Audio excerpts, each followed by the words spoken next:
or being lied to. Yet that's exactly what's happened. Fear, censorship, and politically motivated arrests are again a part of Russian life. The ghost of the Soviet Union, it seems, has come back to life. And in Putin's Russia, the Soviet ghost is everywhere. He's in the censorship, in the fear, in the national anthem, and in the television news that describes leaders as omniscient and omnipotent gods.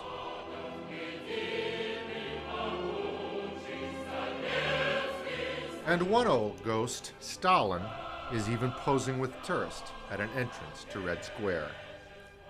Try to imagine for a second Germans posing cheerfully with a Hitler look-alike. It would never happen. Stalin was a vile and cruel tyrant who killed millions of innocent people. And every day, thousands of Russians walk by, see the impersonator, and say nothing. They give him 50 rubles for a photo, like children with Mickey Mouse at Disneyland. What they are saying, in effect, is that the Gulag was okay, that murdering our grandparents and destroying millions of lives was okay. And what they are saying is that human life means nothing. And to those currently in the Kremlin, they are saying, go ahead, do whatever you want to do to stay in power. We don't care. Human life means nothing. Power is everything. In Putin's Russia, Stalin has returned to glory. His regime is being re-examined again, this time in a positive light. Yevgenia Albat says Stalin's return is not a coincidence, but according to Kremlin plan. It is a conscious effort on the part of the state propaganda to promote the image of Stalin among the current citizens of Russia. Those who served time in Gulag, those who lost relatives in Gulag, they're long gone. And now there is a conscious attempt to brainwash minds of the young citizens of the Russian Federation. I think it is a shameful thing that is going on. And the Soviet ghost appears also in the crude and sometimes ridiculous censorship on Russia's state-controlled television. On a visit to Moscow's Sakharov Museum, dedicated to the physicist and dissident Andrei Sakharov, I come across a picture of Stalin and ex-KGB boss Nikolai Yezhov. After the photo was taken, Yezhov was arrested and shot, and he was removed by censors from the photograph. The photograph is a famous and notorious example of Soviet propaganda. And as Stalin's victims were airbrushed from photographs, Putin's opponents too have been airbrushed from Russian TV. In 2007, political analyst Michael Dilyagin was digitally erased from a talk show after criticizing Vladimir Putin. So when the show was broadcast, Dilyagin, like Nikolai Yezhov in 1940, had vanished, had disappeared. Only an arm and a leg were visible. So we have more of a politically authoritarian state here, but it is reverting in some ways to Soviet style, and to this extent, your chosen subject, TV news, is the best showcase of that. I sometimes look on the Putin era as history repeating itself as farce. Not funny farce at all. And as history repeats in Russia, and as democracy and reform give way to the old ghost of the past, we remember that much of Soviet history was tragedy and suffering, and that may repeat itself too. I think it is a tragic thing that's happening in this country. It suggests that people were brainwashed.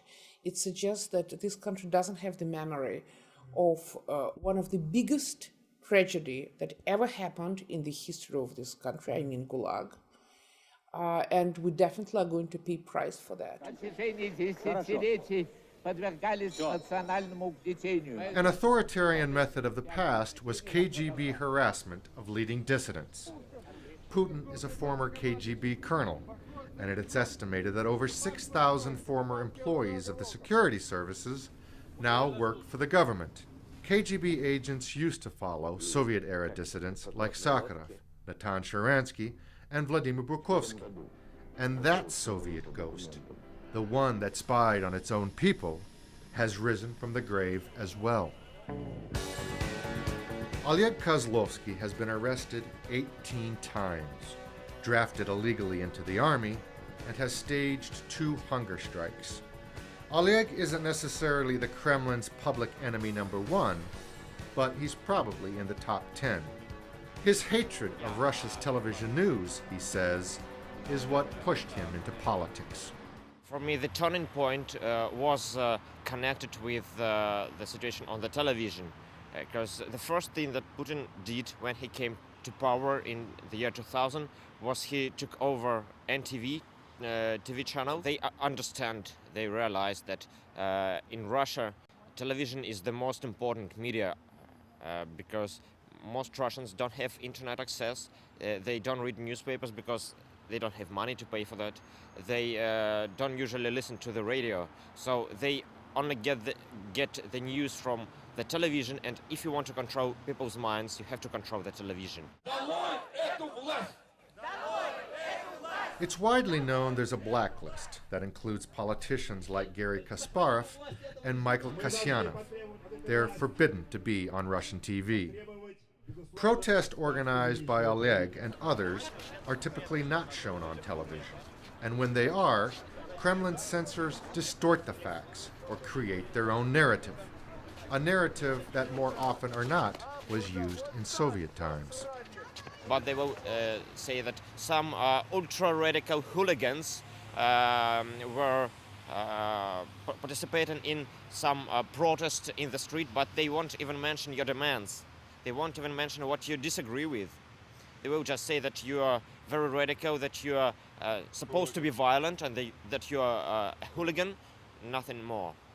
And they will, of course, say that you are very. There are very few of those people, and they are all funded by the USA or something. As a reward for his activities, Oleg was recently presented with a prestigious Human Rights Prize in New York. But his reward in his own country is surveillance by the security services and living in constant fear. You have to be very cautious, to look if you've been followed by anyone. You have to be very cautious when you enter your home or when you leave it. And of course you can't discuss any important things over your mobile phone or at your home or on the internet. Even on the internet you are not safe. So it's sometimes it looks a bit like a James Bond movie, and it may be fun for some people at first, but then at first it's fun, then you get annoyed by it, because when you can't just meet with people and discuss something because somebody is telling you. Just minutes after our interview, I was approached on the street and harassed by an agent who I assume had followed Oleg to our interview. He asked me what was in my bags, asked me if I had anything I wanted to sell. Just to be safe, I reported the incident to the U.S. Embassy and made copies of all my shot tapes.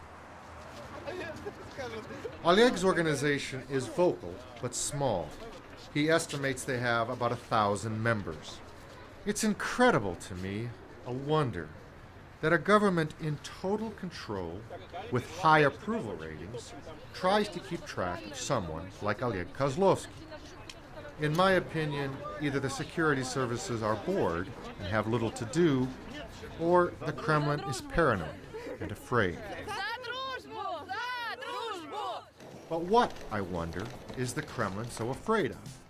Why does a seemingly popular president and popular prime minister feel the need to spy on their own citizens?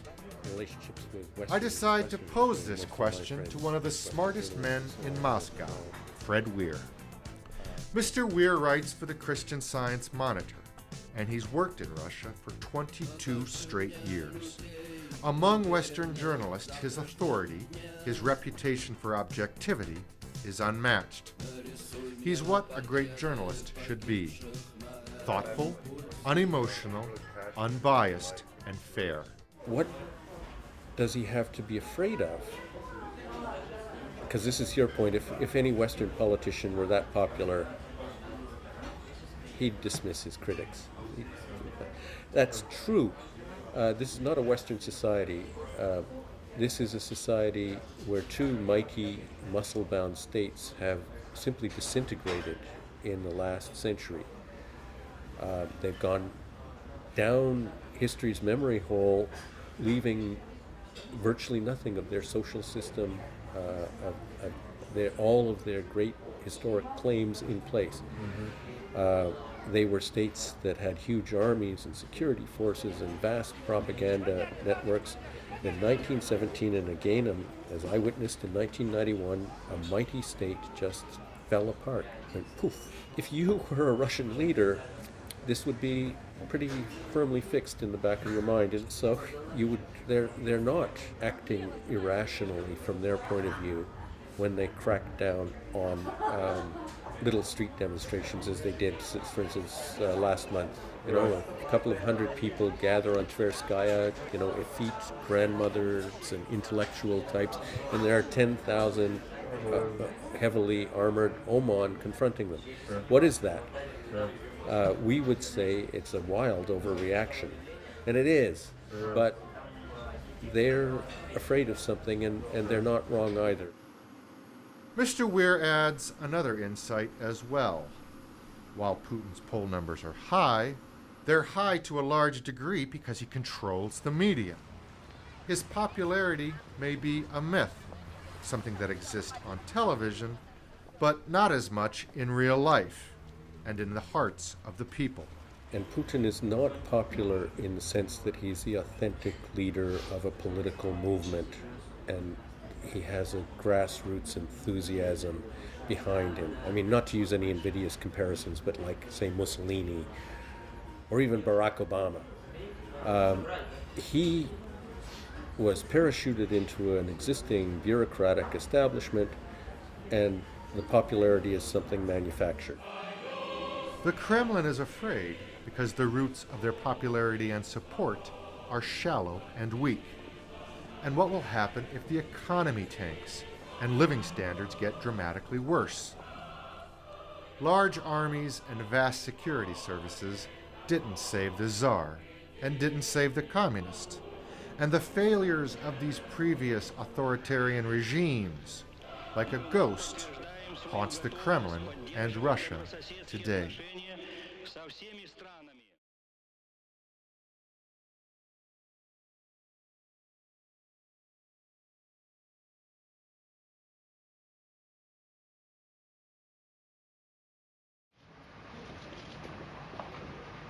As Vladimir Putin destroyed freedom in Russia, the leaders of the free world responded with smiles, jokes, and hugs. And my president, George Bush, maintained an especially warm and close relationship with Putin. Western leaders have done little to stand up for freedom in Russia and must share the blame for the censorship and repression. I believe many writers and many intellectuals in the West are also naive and do not clearly understand what's happening in Russia. In the West, we take the rule of law, independent courts, and the free media for granted. Most in the West have never lived without these rights, and these freedoms become abstract and unimportant. In a free country, it can be really difficult for people to understand what's going on in Russia.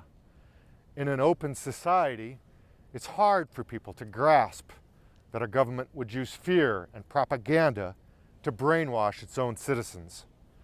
I'm at the University of Arizona in Tucson, Arizona. I'm here to talk to Dr. Pat Willerton. He's a respected professor and writer. And from this safe distance, he praises Putin and praises most of Putin's policies. My plan is to set him straight. I gotta tell you, and I was talking to John about this. Dr. Willerton is a dynamic and popular professor, respected scholar, and he's an expert on Russian politics. He studied in the USSR. He speaks Russian. He watches Russian TV news by satellite. His articles praising Putin's policies are published in Arizona's leading newspapers. He's also a great guy, friendly and warm, intelligent and smart. Russians, he says, love Putin and love his style of leadership. They like his assertive foreign policy and that Russia is respected again. When Putin came to power in 2000, he says, Russia was weak, on the verge of collapse, and strengthening the state and state institutions was the right thing to do. From my standpoint, one has to understand the environment in which Putin came to power in 2000 was one of a system which had been in decline, which was failing. And so from that standpoint, the degree to which he introduced stability, he and his team introduced laws, arrangements, whether ultimately realized through the executive, as they strengthened the federal government, as they strengthened the Russian executive and the Russian presidency, as they reined in restive regions, as they got people to pay taxes from the oligarchs, to the average grandmothers, the babushki, as the coffers began to fill up, as there were resources to address a very big agenda of issues. All of these things to me redound to his advantage politically, but they speak of the success of his policies. A free press is indeed messy. Journalists make mistakes. Innocent people can be victims of slander, and reputations can be destroyed by innuendo and reported gossip. Putin supporters often bring this up to justify the Kremlin's media control. I think it reflects lessons drawn from the 80s and 90s, what happened when media were allowed to run wild, so to speak, or without appropriate, what's the word, from the elite standpoint, appropriate channeling and guidance. So on the one hand, I would acknowledge that, and I think they've drawn certain lessons, perhaps for Putin himself. Again, I don't like overly personalizing this, but him and his group. Whose guidance are you talking about? Again, by the elite, by the Kremlin, by the political elite.